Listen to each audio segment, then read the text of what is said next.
बिस्मिल्लाहिर्रहमानिर्रहीम। अस्सलाम वालेकुम ख़वातीन और हज़रात, मैं हूँ आपका जुनैद सलीम और आप देख रहे हैं इंसाफ डिजिटल। नाज़रीन, आज के वीलॉग में हम इस शफ़ाफ़ तरीन ज़िमनी इलेक्शन में बेमिसाल कामयाबी पर नून लीग को अपनी बिसात के मुताबिक हदिया तबरीक पेश करेंगे। उन वजूहात पर बात करेंगे जिनकी वजह से नून लीग को ऐसी शानदार कामयाबी हासिल हुई है। सोशल मीडिया ट्रॉल्स पर भी जो कर रहे हैं लोग, उनको भी आईना दिखाने की कोशिश करेंगे। इसलिए आज का वीलॉग नाज़रीन बिल्कुल गैर जानिबदार होकर सुनिएगा। चलें जी, बात शुरू करते हैं कि ज़िमनी इलेक्शन का रिज़ल्ट आ गया। अल्हम्दुलिल्लाह अल्हम्दुलिल्लाह, जो तवक्को थी उससे बाल बराबर भी रिज़ल्ट इधर उधर नहीं हुआ, बिल्कुल तवक्कुआत के ऐन मुताबिक। और जब तवक्कुआत के ऐन मुताबिक कुछ हो रहा हो तो फिर अल्लाह का शुक्र अदा करना ही बनता है। नाज़रीन, एक बार फिर साबित हो गया कि कौम के दिल जो हैं वो कायदे इनकलाब मियाँ मोहम्मद नवाज़ शरीफ के साथ धड़कते हैं। कायदे मोहतरम ने भले ही जाती उम्रा में गोशा नशीनी इख्तियार कर ली हो या लंदन जा बसेरा किया हो, मगर कौम आज भी उनकी मोहब्बत का दम भरती है। मियाँ नवाज़ शरीफ भले ही मानसरा में शहजादा गुस्तासब से 20,000 की लीड से हार गए थे, मगर उसके साथ वाले हलके में गुज़श्ता रोज़ उनका एक कारकुन तकरीबन 45,000 वोटों की लीड से जीता हुआ करार पाया। नाज़रीन, ये दुनिया की सियासी तारीख़ में मकबूलियत का बड़ा ही अनोखा मुज़ाहरा है, बड़ा ही अनोखा कि एक ही तरह के दो हलकों में कायदे मोहतरम को शिकस्त हो जाए और साथ वाले हलके में एक मामूली कारकुन को ज़बरदस्त कामयाबी मिल जाए। मैंने गौर किया नाज़रीन कि नून लीग की इस मकबूलियत की वजह क्या है, तो कुछ चीज़ें सामने आई, जैसे कि नून लीग दौर में आवाम को रिलीफ मिलने के नए रिकॉर्ड कायम किए हुए हैं। आपने देखा, अपनी आंखों से देखा है। पेट्रोल 1 लीटर जो है वो 300 रुपए के करीब मिल रहा है। तो नाज़रीन, लोग इस पर काफ़ी खुश हैं क्योंकि महंगे पेट्रोल की वजह से ऑब्वियसली पेट्रोल की खपत कम हो गई है, जिससे जिसने 2 लीटर पेट्रोल इस्तेमाल करने वाला जो बंदा था वो अब 1 लीटर पेट्रोल से काम चला रहा है। वो जा ही नहीं रहा, अपनी बाइक गाड़ी कम चला रहा है। यानी 1 लीटर कम पेट्रोल इस्तेमाल करने से एक आम सारिफ को तकरीबन 300 रुपये की बचत हुई। इस तरह नून लीग के दौर में नाज़रीन 80 रुपये किलो से बढ़कर आज चीनी जो है वो 200 से 230 रुपये किलो हो गई है। चीनी महंगी होने से भी लोग बहुत खुश हैं और हुकूमत के शुक्रगुजार हैं क्योंकि चीनी का इस्तेमाल कम हुआ है, जिससे शुगर के मर्ज़ में कमी वाक़ हुई। यूँ चीनी महंगी करके नून लीग ने बहुत बड़ी कौमी खिदमत की है और आवाम ने इसका इदराक किया है और इसको रिस्पॉन्स किया है, इसको रेसिप्रोकेट किया है, अपनी मोहब्बत का इजहार किया है इलेक्शन में। इसी तरह नून लीग की मकबूलियत की एक बड़ी वजह आवाम को काम करने की ज़हमत ना देना है। जैसे बाज़ बेवकूफ़ से लोग जो है वो बेरोज़गारी कहते हैं। भाई, घर में आराम करने का मौका देना, आप उसको बेरोज़गारी कहते जाए। ये नून लीग ने पिछले 2-3 सालों में इतने ज़्यादा लोगों को राहत दी है, उनको घरों से नहीं निकाला कि आप घर बैठे आराम से। तो नून लीग की फिर शानदार पॉलिसियों, ये जो जिसको लोग बेरोज़गारी कहते हैं, नून लीग की शानदार पॉलिसियों के नतीजे में सनती इदारे जो हैं वो धड़ाधड़ बंद हो रहे हैं।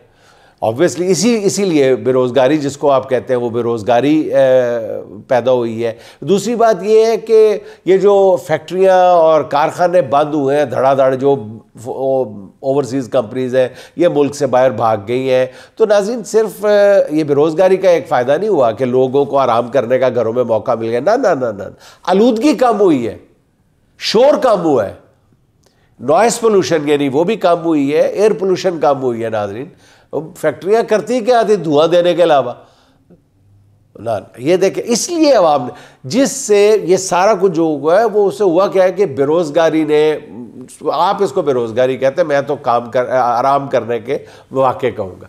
वो जिस घरों में डेरे डाले उसका फ़ायदा ही हुआ नाज़रीन के ज़्यादातर मर्द जो है वो अब बाहर काम पर नहीं जाते, अब घर के कामों में ख़वातीन का हाथ बटाते हैं। इसलिए बेरोज़गारी फैलने पर ख़वातीन तो बहुत खुश है। यही वजह है कि उन्होंने ज़िमनी इलेक्शन में नून लीग को कतारों में लग लग के वोट दिए हैं।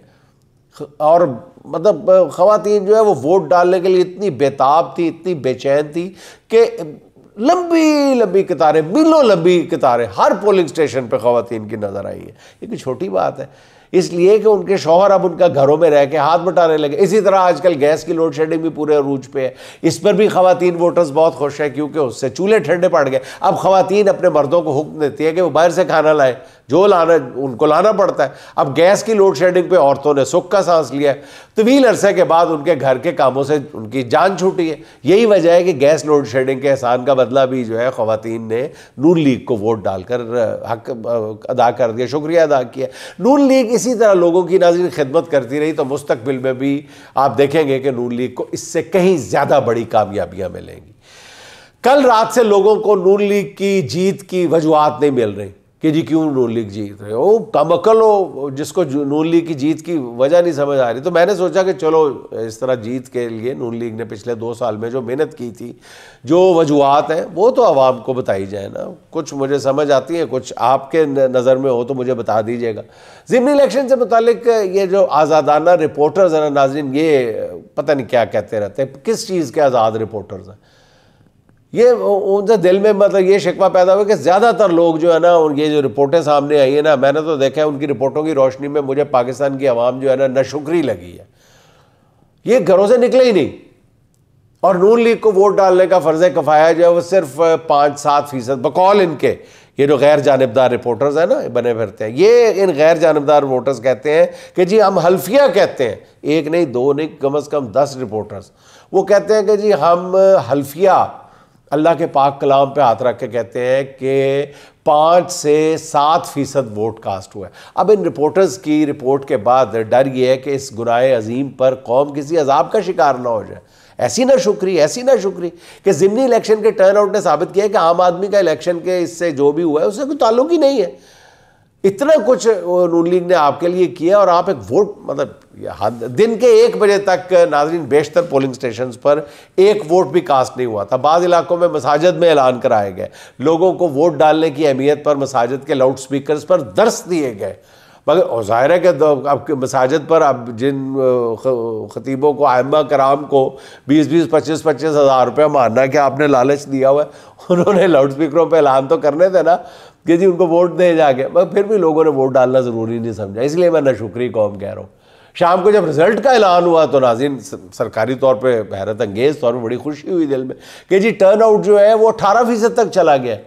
वोट 5% पड़े लेकिन रात को 18, पता नहीं अब यही हो सकता है ना कि एक वोट में इतनी बरकत है, इतनी नीयत इखलास के साथ डाला गया है कि उस एक वोट ने अंदर जाके 6-6, 7-7 बच्चे दिए। फैमिली प्लानिंग का भी ख्याल नहीं रखा। तो यही हो सकता है और तो मुझे वजह समझ नहीं आती। रिपोर्टिंग करने वाले ये जो तमाम आज़ादाना रिपोर्टर्स का यही कहना है कि टर्नआउट कहीं भी 5 से 7% से ज़्यादा नहीं था। बराबर है, ऐसी बातें यूज़ सोशल मीडिया पे करने वाली हैं। मुझे तो उन पर रत्ती बराबर भी नाज़रीन यकीन नहीं, क्योंकि कल जब मैं खुद लाहौर की सड़कों पर निकला हूँ तो नाज़रीन यकीन करें कि हर तरफ एक हल्के में इलेक्शन हो रहा था, लेकिन अवाम का जम्मे गफ़ीर था, हजूम था, तूफ़ान बलाखेज़ था और एक से एक बढ़ के बस वो बाजी लेके जाना चाहते थे दूसरे पे कि जी हमने पहले नून लीग को वोट डाला है, शेर पे मोहर लगानी है, शेर पे मोहर लगानी है। बेचैनी थी, इज़्तिराब था लोगों में, यकीन करें, रश ओ माय गॉड, लगता ही नहीं था ज़िमनी इलेक्शन है। और लोगों के रश की वजह से सड़कें बंद हो गई नाज़रीन। मैंने तो कुछ लोगों से पूछा ये कौन लोग हैं, तो बताया गया जनाब ये जो वोट डालने के लिए लाइनों में लगे हुए हैं ये गंदम के काश्तकार हैं। ये सबसे ज़्यादा तादाद में गंदम के काश्तकार हैं जिनको बारे में पिछले कहते हैं कि जी हमें कीमत नहीं मिली गंदम की और रुल गए। और हालांकि हुकूमत का मौक़िफ़ कितना मजबूत था कि जी हम तो ये जो बीच में मिडल मैन माफिया है ना इससे जान छुड़ाई है आपकी, ये चोर बाज़ारी कर रहे थे तो उसमें बीच में आपका थोड़ा सा नुकसान हो गया तो खैर है। तो वो असल में गंदम के काश्तकार जो है वो हुकूमत के एहसानात का कर्ज चुकाने आए हुए थे। अपनी फसल की जो कीमत नून लीग सरकार ने उन्हें नहीं दी, उन पर वो इतने खुश हैं कि नून लीग के उम्मीदवार को वोट डालने के लिए बज़िद थे। हालांकि लाहौर में उनके वोट नहीं थे, बने हुए भी नहीं थे। और फिर ये बताया गया कि गंदम के कई काश्तकार तो पंजाब से वोट डालने हरीपुर पहुंच गए थे। इस तरह गन्ने के काश्तकार भी इन दिनों हुकूमत की नवाज़शात से लुत्फानंदोज हो रहे हैं, उन्हें लाहौर का सफ़र नहीं करना पड़ा। गन्ने के ज़्यादातर काश्तकारों ने नून लीग के एहसान का बदला फैसलाबाद में वोट कास्ट करके अदा कर दिया। उसके बाद मुझे समझ नहीं आती कि पीटीआई वाले कम टर्नआउट का रोना क्यों रो रहे हैं। ये जो एंटी नून लीग एलिमेंट है क्यों इतना शोर मचा रहा है, मैं समझने से कासिर हूँ। फिर ये सोशल मीडिया पर धड़ाधड़ ऐसी वीडियोस पोस्ट कर रहे हैं जिनमें प्रिजाइडिंग अफसर या रिटर्निंग अफसर या इंतखाबी अमला जो है वो अपनी मर्जी कर रहा है, उसको आप धांधली कहें या जो मर्जी कहें, लेकिन वो अपनी मर्जी से इलेक्शन कंडक्ट कर रहा है। तो फिर जब लोगों ने उनको पकड़ा है तो उन वीडियोस में कुछ वोटर्स जो है वो अपनी मर्जी करते हुए उनसे पूछ रहे हैं, लोग माइक आगे कर करके, या वैसे ही उनके मुखालिफिन पूछ रहे हैं कि हजूर वाला आप क्या कर रहे हैं, आप ये धांधली कर रहे हैं। अब ये धांधली है, बताएं नाज़रीन आपको। वो कह रहे हैं पकड़ पकड़ के कह रहे हैं खुली धांधली कर रहे हैं आप, ये क्या किया है, ये देखे, ये पेपर देखे, वो पेपर देखे, पहले से तैयार शुदा इलेक्शन, अभी काउंटिंग नहीं शुरू हुई, आपने रिजल्ट भी बना लिया। और वीडियोज़ है कि मतलब मेरा ख्याल सैकड़ों हज़ारों की तादाद में वीडियोज़ जो है वो शेयर कर रहे हैं लोग। और जो अफसरान पकड़े जा रहे हैं, जो इंतखाबी अमला पकड़ा जा रहा है, वो किसी सवाल का जवाब नहीं दे रहा। उनसे पूछ रहे हैं लोग, वो सर झुका के रीढ़ से बन के बैठे हुए हैं, वो पूछ रहे हैं कि जवाब दो, ऐसा क्यों किया, लेकिन वो कोई जवाब नहीं देते। कोई इन हमारे भोले बादशाहों को बताए कि ये सरकारी अफसर आपको क्यों जवाब देंगे, जवाब तो वो अल्लाह की अदालत में देंगे। इस्तिस्ना के इस माहौल में भला उनसे जवाब कौन मांग सकता है, आप नाज़रीन खुद बताएं। ये सवाल और जवाब वगैरह क़यामत वाले दिन देखा जाएगा, वहाँ होंगे तो देखिए फिर जवाब भी तलाश कर लेंगे। ये सोशल मीडिया भी नाज़रीन अजीबो गरीब है। बताता रहा कि जी हरीपुर के NA 118 में इलेक्शन का माहौल था कि वहाँ पे बहुत, जहाँ रात गए पीटीआई की जो शहरनाज उमर है वो 30,000 वोटों की वाज़े बर्तरी से जीत रही थी जबकि चंद पोलिंग स्टेशन से मेरा ख्याल है कि 7 या 11 पोलिंग स्टेशन से रिजल्ट आना बाकी था। मगर अल्लाह का शुक्र है कि उसके बाद वही फरिश्ते ताईद इज़्ज़दी नाजिल हुई जिन्होंने, वो फरिश्तों ने 8 फरवरी की रात वाले मोज़ात दिखाए। फिर ये नशिस्त जो है अचानक नून लीग के बाबर नवाज़ साहब को अता कर दी गई, जिनको यकीन नहीं आया। पहले पकड़ के बताया गया भाजी जीत गए हो, कहते चले इधर आओ। वो उसने फिर पक्के मुंह के साथ विक्ट्री स्पीच भी कर दी। शुक्र मेरे मौला इलेक्शन कमीशन की बर वक्त कार्रवाई ने ये अनहोनी नहीं होने दी। क्या बंदा। अच्छा नाज़रीन, लाहौर के NA 129 में भी यही माहौल था, जहाँ दिन भर पीटीआई के पोलिंग स्टेशन पर रश देखकर फर्ज शनास पुलिस एहलकार जो थे वो गिरफ्तारियाँ करते रहे। पोलिंग का वक्त ख़त्म होने के बाद पुलिस ने रिटर्निंग अफसर के दफ्तर का घेराव कर लिया और पीटीआई के उम्मीदवार को अंदर ही नहीं जाने दिया। बहुत अच्छा किया ये, अगर रिटर्निंग अफसर के दफ्तर में दाखिल हो जाता ना तो ऐसे ही रंग में भांग डालता। और रिटर्निंग अफसर की कौमी खिदमात जो हैं, जो कौमी वो जज्बे से सरशार होकर सर अंजाम दे रहे थे, उनमें बिला वजह हायल होने की कोशिश करता। एक चीज़ मगर समझ नहीं आई कि नून लीग मैदान में अकेले ही दौड़ रही थी, मगर फिर भी उसे हार जाने का डर क्यों था, ये मुझे वाकई समझ नहीं आया। उन्हें अंदाज़ा नहीं हुआ कि लोग किस तरह नून लीग और शरीफ ख़ानदान की मोहब्बत दिल में लेकर जी रहे हैं। फिर नाज़रीन ये जो कुछ हुआ उसके बाद शाम 5 बजते ही, अभी काउंटिंग शायद वोट पड़ ही रहे थे, कि नून लीग के वज़रा और कुछ उम्मीदवार जो थे नून लीग, उन्होंने पूरी संजीदगी के साथ, पक्के मुंह के साथ अपनी फतह का पुरजोश अंदाज में जश्न मनाना शुरू कर दिया। पक्के मुंह के साथ, बिल्कुल कहीं से कुछ नहीं लग रहा था कि जी केड़ा कैसे जीते हैं, ना ना ना ना, बिल्कुल ऐसे लग रहा था जैसे सचमुच के जीते हैं। यही कमाल की बात है ना कि बंदा जो एक्ट कर रहा हो लग भी वही रहा हो। तो नाज़रीन, मुझे जब उनकी ये पक्के तलाल चौधरी साहब के वो बड़क मारने का, बल्कि हम उसको पंजाबी लोग जो है बुबलियाँ या बबलियाँ कहते हैं, करके कर रहे थे, वो बाकायदा लग रहा था कि वो वाकई सच्ची मुच्ची जीते हैं। गाड़ी पे चढ़ के वो कमाल था। और अच्छा फिर उनको वो भी देखे ना कि उनको बुलाया गया इलेक्शन कमीशन ने, तो वो नहीं गए। तो अब देखेगा इलेक्शन कमीशन ने वो रिजल्ट उनके भाई का रोक लिया है। अब देख लिया आप, इलेक्शन कमीशन में बातें करते हैं और वो भी टकेगी। अब देख लीजिएगा इलेक्शन कमीशन ने उनके भाई का रिजल्ट रोक लिया। रोकने नहीं, सिर्फ रोकेंगे ही नहीं, रोकने पर इत्तफा नहीं करेंगे। आप देखेंगे सर जी कि वो डिस्क्वालीफाई कर देंगे इस हरकत पे कि जी वो हाजिर क्यों नहीं हुए। आप देखिएगा। आप इलेक्शन कमीशन को क्या समझते हैं, आप लेते हैं हल्का इलेक्शन कमीशन को।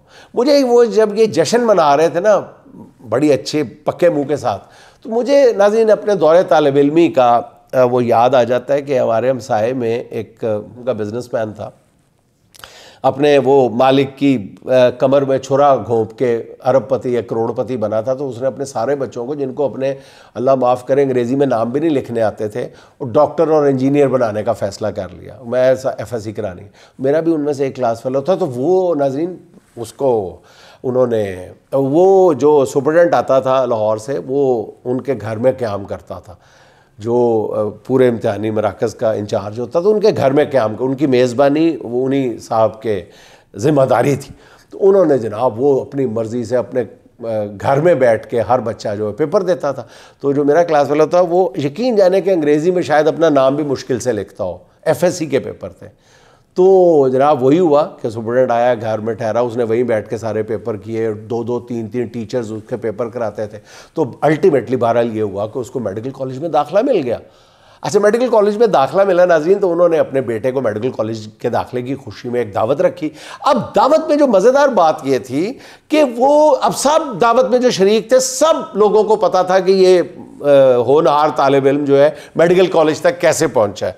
लेकिन उसी ऊंची आवाज़ में वो बेटा अपने बाप का शुक्रिया अदा करता है, कहता है कि अब्बा आपने मेरे लिए इतना कुछ किया। तो वो बाप पूरे पक्के मुंह के साथ इसी तरह कहता है, बड़ा सीरियस, नहीं बेटा, तुमने दिन रात मेहनत ही इतनी की थी बेटा, तुम्हारा कमाल है बेटा। किसी को कोई उनको शर्मिंदगी नहीं थी पूरे, और सबको उनको ये भी पता था कि यहाँ मौजूद सब लोगों को पता है कि हमने क्या ड्रामा कर रहे हैं और हमने क्या किया है। लेकिन मजाल है कि किसी को पता चलने दिया उन्होंने। बहरहाल नाज़रीन, मैं तो ये अल्लाह माफ़ करे। अच्छा नाज़रीन, बहरहाल ये होता चलेगा। ज़िमनी इलेक्शन का रिजल्ट सामने आने के बाद मुझे एक दोस्त ने कॉल की, उसने कहा कि जी हाल अहवाल पूछने के बाद पूछा कि जब घोड़े मैदान में ना हो ना तो जीत गधों के हिस्से में आती है। मैंने उससे कहा कि भाई कहना क्या चाहते हो? वो मुझे बताने लगा कि जी जो कुछ यहाँ ज़िमनी इलेक्शन के नाम पे हुआ है ये तमाशा पहली बार नहीं हुआ, ऐसा ही एक ज़िमनी इलेक्शन ये कौम 1971 में भी देख चुकी है। मैंने उससे कहा छोड़ो यार, इस खुशी के मौके पर तुम क्या पुराने किस्से लेके बैठ गए हो। मगर वो जज्बाती हो रहा था, उसके लहजे में दुख के साथ गुस्सा भी था, इसलिए मैं चुप हो गया। फिर वो कहने लगा कि जी तब मैं और तुम बहुत छोटे थे, मगर अब भी लोग कई जिंदा हैं जो इस वाक़े के चश्मदीद गवाह हैं। तो मेरा फिर इंटरेस्ट पड़ा, मैंने पूछा। उसने बताया कि जी 1971 में अवामी लीग ने मशरक़ी पाकिस्तान से क्लीन स्वीप किया था। उसने 160 नशस्तें हासिल की थी जो मगरबी पाकिस्तान के पॉलिसी साज इदारों के लिए काबिल कबूल नहीं थी। फिर नाअहली का खेल शुरू हो गया। अवामी लीग के 160 में से 78 मुंतखब अरकान असम्बली को नाअहल करार दे दिया गया। साथ ही ज़िमनी इलेक्शन से पहले एक मुनफरिद कानून बनाया गया अनोखा कि इलेक्शन से सिर्फ 4 दिन पहले तक भी कागजात नामजदगी वापस लिए जा सकते हैं। फिर मशरक़ी पाकिस्तान में बिला मुकाबला जीतने वालों की लूट सेल शुरू हो गई। पोलिंग की तारीख बार बार मुलतवी होती रही और लोग बिला मुकाबला मुंतखब होते रहे, यहाँ तक कि 78 में से 63 सरकारी कारिंदे रुकने कौमी असम्बली मुंतखब हो गए। इलेक्शन कमीशन बाकी 15 नशस्तों पर इलेक्शन कराने ही लगा था, लेकिन अफसोस सकूत ढाका हो गया। यूं आज़ाद और खुद Mukhtar election commission of Pakistan का साफ और शफाफ ज़िमनी इलेक्शन कराने का ख्वाब जो है वो अधूरा ही रह गया। मेरे दोस्त एक लम्हे के लिए रुका, मेरा दोस्त, तो मैंने फ़ौरन कहा कि शुक्र है कि जो काम इलेक्शन कमीशन ने 1971 में शुरू किया था वो आज उसे पूरा करने का मौका मिल गया इलेक्शन कमीशन को। मैंने अपने दोस्त से भी कहा कि खुशी की इस घड़ी में ऐसी तकलीफ़ दे बातों का जिक्र नहीं किया करते, रंग में भंग नहीं डालते। अच्छा नाज़रीन, ज़िमनी इलेक्शन में शानदार इस कामयाबी पर वज़ीर आला पंजाब भी खुशी से फूले नहीं समा रही थी। आज उन्होंने एक तरह से विक्ट्री स्पीच की। उन्होंने अपने वज़रा और अपने मातहत अफसरों को सामने बिठाया और वजूहात पर, अपनी फतह की वजूहात पर तफसीली रोशनी डाली, और वही बड़ी संजीदगी के साथ, कहीं मुस्कुराई नहीं, कहीं हंसी नहीं निकलने दी उन्होंने, पूरी संजीदगी के साथ, जिसकी बुनियाद पर उन्होंने बताया कि ये वजूहात हैं और इनकी बुनियाद पर ज़िमनी इलेक्शन में हमें ये बेमिसाल कामयाबी मिली है।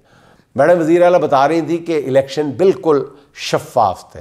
नाज़रीन ये बड़ा खूबसूरत था। इन शफाफ, मैं क्यों बार बार बोल रहा हूँ, मैडम वज़ीर आला ने भी वही बोला। शफाफ को अंग्रेज़ी में ट्रांसपेरेंट कहते हैं, जिसके आर पार आप, इतने शफाफ के आर पार आप देख सकते हैं। तो नाज़रीन ये तो इलेक्शन जो गुज़िश्ता रोज़ हुए हैं, इसमें तो जो कुछ हुआ है वो इतने शफाफ थे, इलेक्शन इतने ट्रांसपेरेंट थे, इतने शफाफ थे कि बच्चे बच्चे को नज़र आ रहा था कि क्या हो रहा है। बच्चे बच्चे को नज़र आ रहा था, पूरे पाकिस्तान को नज़र आ रहा था कि क्या हो रहा है। इतने शफाफ के, फिर मरियम साहबा ने खुद बताया कि जी इतने शफाफ थे कि उन्हें इलेक्शन से पहले ही अपनी जीत साफ नजर आ रही थी। उनका कहना यह था कि इलेक्शन का बायकॉट वो करता है जिसे अपनी शिकस्त नजर आ रही हो। ये मोहतरमा मरियम नवाज शरीफ साहिबा का बयान बता रहा हूं आपको।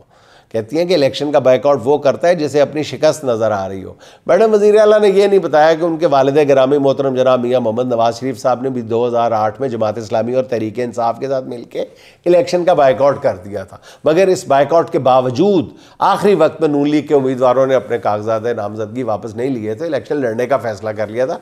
अब बायकॉट के ऐलान के बाद जमात इस्लामी और तहरीक इंसाफ के उम्मीदवारों ने कागजात नामजदगी वापस ले लिए, तो मियाँ मोहम्मद नवाज शरीफ साहब ने बायकॉट ख़त्म करके इलेक्शन में जाने का ऐलान कर दिया था और यूं पंजाब में अपनी 2 हरीफ जमातों को इलेक्शन से पहले ही शिकस्त दे दी थी। बायकॉट करना हो तो ऐसे करते हैं। मियां नवाज शरीफ को इलेक्शन का कभी बायकॉट नहीं करना पड़ा, वो सिर्फ बायकॉट के ऐलान से ही अपने मकासद पूरे कर लेते हैं। अच्छा नाज़रीन, ज़िमनी इलेक्शन में नून लीग की तारीख साज कामयाबी के जश्न में यह खबर भी सुन लें कि रहीम यार खान में गन्ने के काश्तकारों ने भी नून लीग की तारीखी कामयाबी पर चरागा का एहतमाम किया है। उन्हें रोशनी के लिए चराग तो नहीं मिले, लेकिन उन्होंने फिर गन्ने के काश्तकारों ने अपनी फसल को आग लगा के हर तरफ रोशनी कर दी। इस तरह नून लीग के इक़्तिदार और अपनी बेबसी का जश्न मनाया। काश्तकारों का कहना यह था कि फसल बेच कर भी उनके अखराजात पूरे नहीं होते। उन्होंने कटाई पर मज़ीद अखराजात करने की बजाय अपनी फसल ही जला डाली। रहीम यार खान में जब भी ज़िमनी इलेक्शन हुआ तो यही काश्तकार नून लीग के विजन को वोट देंगे। आजमाइश शर्त है बस। नाज़रीन, आखिर में सायरा रहील खान का एक कलाम आपकी खिदमत में पेश कर रहा हूँ। याद रखना वो दिल के जिसमें खुदा मकी है, याद रखना वो दिल के जिसमें खुदा मकी है, वो दिल दुखाओ तो याद रखना, किसी की आंखों में दर्द पाकर जो मुस्कुराओ तो याद रखना, जो हार बैठा हो तुम पे सब कुछ उस आदमी से जो खुद परस्ती में जीत जाओ तो याद रखना, किसी के गम पर जो बेहिसी का जश्न बनाओ तो याद रखना, बदन की खस्ता इमारतों पर हवस का अपनी महल बनाओ तो याद रखना, किसी के चेहरे पे फ़िक्र दौरां की सिलवटों में, किसी के चेहरे पर फ़िक्र दौरां की सिलवटों में, किसी सराहने रखी हुई भीगी करवटों में, उदास आँखों की सुर्ख माइल सी तिश्नगी में, नरसती सांसों में ख़त्म होती सी ज़िंदगी में, जो संग दिली का करार पाओ तो याद रखना, जो संग दिली का करार पाओ तो याद रखना कि देर है पर अंधेर न है, कि अर्श वाला ज़मीन पर भी तो देखता है, कि अर्श वाला ज़मीन पर भी तो देखता है, वो दूर बैठा करम तुम्हारे खाते में लिख रहा है, बहुत कड़ा वो हिसाब करता है याद रखना, तुम उसका इंसाफ भूल जाओ हज़ार लेकिन बशर की अपने हर एक लग़्ज़िश वो याद रखता है, याद रखना वो याद रखता है, याद रखना। नाज़रीन खुश रहें, खुश रखें। आपसे मुलाकात होगी इंशाअल्लाह अगले व्लॉग में। अल्लाह हाफ़िज़।